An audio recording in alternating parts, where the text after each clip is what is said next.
বাসে হেনস্থার শিকার হচ্ছে, তার জন্য সরকারের এই উদ্যোগটার জন্য আমরা সরকারকে ধন্যবাদ জানাচ্ছি। আর এটার মাধ্যমে অনেকটাই হেনস্থা কমে যাবে, আমরা স্বস্তি বোধ করে আমরা গন্তব্যস্থানে পৌঁছতে পারবো। প্রধানমন্ত্রী কি আসলে মহাজাদু জানে, কি বলবেন? জি, প্রধানমন্ত্রী কি আসলে মহাজাদু জানে, কি বলবেন? মহাজাদু জানে বলতে আমাদেরকে নারীদেরকে নিরাপত্তা সেফটি মেনটেন করে যে ওরা এই পিঙ্ক বাস সার্ভিসিং দিয়েছে মহিলাদেরকে, এটার জন্য প্রধানমন্ত্রীকে অবশ্যই ধন্যবাদ জানানো উচিত। আসলে জাদু জানে কিনা? অবশ্যই জাদু জানে, অবশ্যই অবশ্যই। সার্ভিস চালু হয় কিন্তু কয়েকদিন পরে এটা বন্ধ হয়ে যায়। না, আমরা নারী আমরাও পারি, নারীদের মাধ্যমে যে আমরা নিরাপত্তা পাচ্ছি, নিরাপত্তা ধরে রাখতে হলে আমরা নারীদেরকে আমরা সহযোগিতা করতে হবে।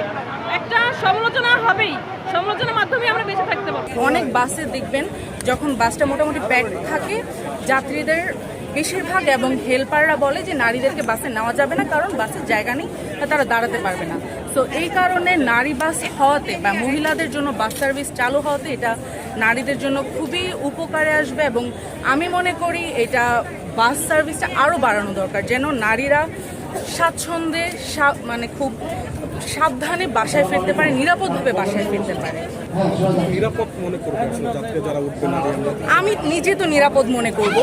আর এইটা হচ্ছে পুরুষ ড্রাইভারদের চেয়ে নারী ড্রাইভাররা আরও বেশি সাবধানে গাড়ি চালায়, তারা সব দিকে খুব সাবধানে চিন্তা ভাবনা করে, তারা এত রেকলেস না।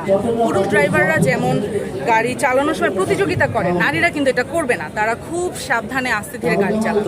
যখন হচ্ছে পুরুষ চালকরা গাড়ি চালাবে রাস্তায়, তখন তো নারী চালকরাও চালাবে, তখন কোনো ধরনের সমস্যা হতে পারে কিনা? সমস্যা বলতে পুরুষ চালকদের অ্যাগ্রেশনের একটা সম্ভাবনা থাকতে পারে। পুরুষ চালকরা এটা মনে করতে পারে যে নারী চালকদের কারণে তাদের যাত্রী কমে যাচ্ছে, বা তাদের এটাতে একটা ইগো হার্ট হতে পারে। অ্যাজ ইউ নো দ্যাট বাংলাদেশে মানে মহিলাদেরকে একটু নিচু মনে করা হয়।